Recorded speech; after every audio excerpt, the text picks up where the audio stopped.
Hoş geldiniz. Geçen sefer neden seni sadece uzaklaştığında istiyorlar videosunu yapmıştım. Orada uzaklaşmamızın diğer insanlar üzerindeki etkilerini anlattım. Bu kez de uzaklaşmanın bizim hayatımız kanadını anlatacağım. Bize sağladığı getirileri neler bunları göreceğiz. Uzaklaşmak bazen zor bir adım gibi görünse de doğru noktada yapıldığında hayatımızdaki en güçlü silahımız olabilir ve bu yönüyle de hayatımızı köklü bir şekilde değiştirebilir. Şimdi bu konuda 3 önemli madde sunalım. Her biri farklı bir perspektiften uzaklaşmanın gücünü anlatacak ve her bir maddenin altında gerçek ilişki örnekleriyle bu kavramları somutlaştıracağız. Başlamadan önce eğer bu kanala abone değilseniz abone olursanız bana destek vermiş olursunuz ve böyle videoları sizler için yapmaya devam ederim. Uzatmadan başlıyorum. 1. İçsel kapanış. Bu bize dışsal onaydan kısmi oranda da olsa bağımsız olma özgürlüğünü tanıyarak güçlendirecek. Kısmi olmasının sebebi ise bilinç dışımızla alakalı. Yabancıların validation dediği onaylanma içgüdüsünden ileri geliyor. Bu yüzden kendimizi başkalarına beğendirme içgüdümüzü içimizden tamamen söküp atmamız bilinç seviyesinde mümkün değil.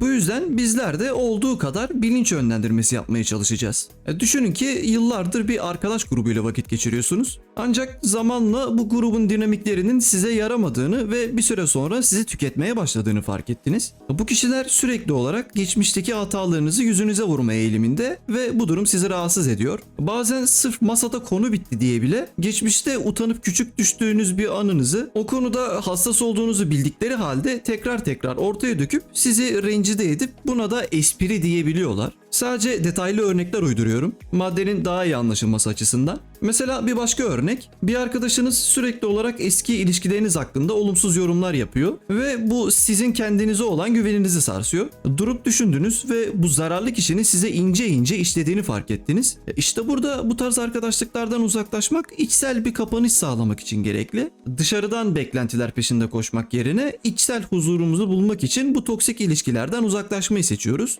Bu karar bizi daha özgür ve huzurlu hissettirecek. Çünkü bu kişiler birer özgüven parçalayıcı ve bize belirli aralıklarla düzenli olarak kendi beynimize kendi değerimizi sorgulatıyor. Bu durumda kendi gözümüzdeki notumuzu düşürmekle sonuçlanıyor. Bu kişilerle paylaştığımız zaman boyunca rasyonelliğimizi kaybedip kendimizden şüphe etmeye devam etmiş oluruz. İçsel kapanış ile uzaklaşma silahımızı kullandığımız vakit ise yıkıcı telkinler sekteye uğrayacağı için kendimizi yenileyip yeni ve destekleyici bir çevre arayışına girmek içsel keşfimiz için önemli bir adım olacaktır. 2. Gerçek değerimizin peşine düşmek. Bu aslında ilk maddenin devamı niteliğindedir. Birinci maddede kırılan öz saygımızın geri kazanımı amaçlı uzaklaşma söz konusuydu. Burada da kendi potansiyelimize ulaşma gayesi var. Bu güçlü bir seçim yaptırmaya zorlama özelliğiyle bir başka uzaklaşma silahımızdır. Bu da aynı şekilde bizi güçlendiren bir seçenek. Spesifik olarak hayatımızdaki problem çözme, kriz yönetimi gibi becerileri geliştirme adına izlenebilecek bir yol. Tekabül ettiği ve faydacılık içerdiği noktalar burası. Bu kez bir romantik gönül ilişkisi üzerinden örneklendirelim. Bazen bir ilişkide kendi benliğimizi kaybettiğimiz anlar yaşarız. Örneğin uzun bir süre boyunca partnerimizin beklentilerine göre hareket edip kendi ihtiyaçlarımızı göz ardı ettiğimizi fark edebiliyoruz. Bu gibi durumlarda ilişkinin sonlanmasından korkuyoruz ve bu nedenle ilişkimizde kalmaya devam ediyoruz. Bir gün durup uzaklaşarak derin bir nefes alıp kendim olmaktan ne zaman vazgeçtim, bunu hangi noktalarda yaptım diye sorarak gerçek değerimizi keşfetme yolculuğuna çıkabiliriz. Ve işte o anda gerçek değerimizin peşine düşmek bizim potansiyelimizi ve hayallerimizi baltalama ihtimali olabilen bir ilişkiden bizi kurtarabilir. Veyahut uzaklaştığınız vakit karşı taraf buzları eritmek adına sorunun kaynağını tartışmaya açmak isteyecektir. Bu noktada da öncesinde sizi potansiyelinizden alıkoyan faktörleri kendisine ilettiğinizde size karşı bazı isteklerinden feragat etmeyi tercih edebilir. Örneğin önceliğiniz kendinizi geliştirmek için kendinize boş vakit yaratmak ise ve kendisi sürekli boş anlarında hep bana vakit ayır, hep benimle ilgilen diyen birisi ise artık sizi kaybetme noktasına gelmekle yüzleştiği için pazarlık payını kaybedip ciddi bir geri adım atabiliyor. Bunu da uzaklaşıp kendi benliğimizi arama gayemize borçluyuz. Partnerinizle olan müzakereniz bu şekilde sonuçlanırsa da yalnızca kendinizi bulmanıza değil, aynı zamanda ilişkinizi de güçlendirmeye yardımcı olabiliyor. Yani kullanım noktası baş edemediğimiz bir noktada sorunlardan kaçıp uzaklaşmak değil.